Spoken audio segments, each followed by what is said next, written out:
Reducing Trinidad and Tobago's Carnival to a simple wine and jam is a disservice to the art form. The view of CEO of the National Trust of Trinidad and Tobago, Valerie Taylor. It's why the Trust has committed to hosting its third annual Carnival tour on Nelson Island to give locals and foreigners alike a chance to experience a holistic expression of mass and mass culture. Janine Brown reports.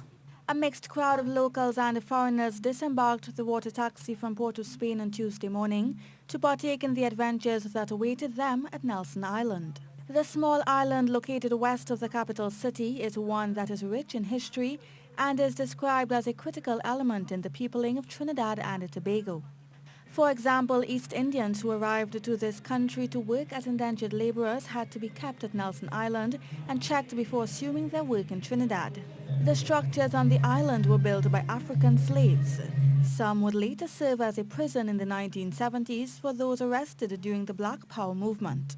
But it was the latter part of the day that perhaps was the greater excitement for the crowd. A parade of traditional mass characters cushioned with the sweet sound of the steel pan courtesy the Brimblers Band. Some characters, such as the minstrel portrayed by artist Claudette Sinet, allowed guests to sit back and enjoy the performance. They say they cherish the industry as part of our history, but look upon us with scorn from us the mass was born. While others, like the Blue Devil, was a bit more up close and personal.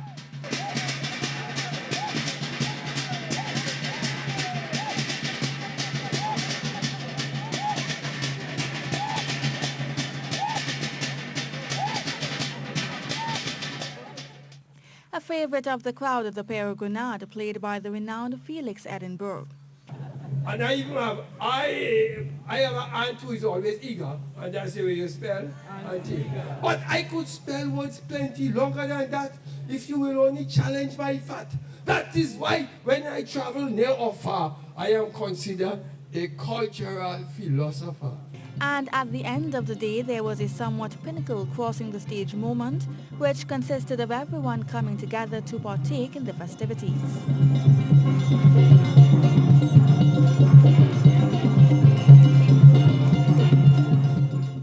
Janine Brown, C News. The National Trust of Trinidad and Tobago is mandated by Parliament to safeguard this country's heritage. It's a responsibility that the Trust's CEO, Valerie Taylor, says is critical, especially at this time, to allow for generations to come to benefit from this country's rich culture.